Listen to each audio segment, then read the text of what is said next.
I am not black. I mean, that's what the world calls me, but it's not me. I didn't come out of my mother's womb saying, "Hey everybody, I'm black." No, I was taught to be black, and you were taught to call me that, along with whatever you call yourself. It's just a label. See, from birth, the world force feeds us these labels, and eventually we all swallow them. We digest and accept the labels, never ever doubting them. But there's one problem. Labels are not you, and labels are not me. Labels are just labels. But who we truly are is not skin deep. See, when I drive my car, no one would ever confuse the car for me. Well, when I drive my body, why do you confuse me for my body? It's my body. Get it? Not me. Let me break it down. See, our bodies are just cars that we operate and drive around. The dealership we call society decided to label mine the black edition, yours the Irish or white edition. And with no money down, 0% APR, and no test drive, we were forced to own these cars for the rest of our lives. Forgive me, but I fail to see the logic or pride in defining myself or judging another by the cars we drive. Because who we truly are is found inside. Listen, I'm not here to tell you how science has concluded that genetically we're all mixed and race in the human species doesn't exist, or how every historian knows that race was invented in the 15th century to divide people from each other and it has worked perfectly. No, I'm not here to lecture. I just want to ask one question. Who would you be if the world never gave you a label?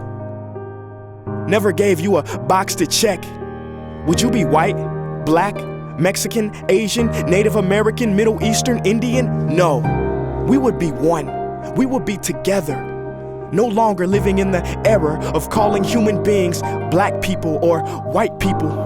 These labels that will forever blind us from seeing a person for who they are, but instead seeing them through the judgmental, prejudicial, artificial filters of who we think they are. And when you let an artificial label define yourself, then my friend, you have chosen smallness over greatness and minimized yourself, confined and divided yourself from others. And it is an undeniable fact that where there is division, there will be conflict, and conflict starts wars. Therefore, every war has started over labels. It's always us versus them. So the answer to war, racism, sexism, and every other ism is so simple that every politician has missed it. It's the labels. We must rip them off. Isn't it funny how no baby is born racist, yet every baby cries when they hear the cries of another? No matter the gender, culture, or color, proving that deep down we were meant to connect and care for each other. That is our mission, and that is not my opinion. That is the truth in a world that has sold us fiction. Please listen, labels only distort our vision, which is why half of those watching this will dismiss it or feel resistance and conflicted. But just remember, so did the caterpillar before it broke through its shell and became the magnificent butterfly. Well, these labels are our shells, and we must do the same thing so we can finally spread our wings. Human beings were not meant to be slapped with labels like groceries and supermarkets. DNA cannot be regulated by the FDA. We were meant to be free, and only until we remove them all and stop living and thinking so small will we be free to see ourselves and each other for who we truly are.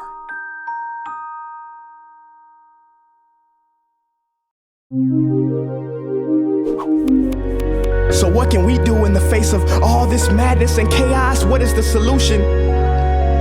We can love. Trying to control the mind is like trying to flatten out water. You just make more waves.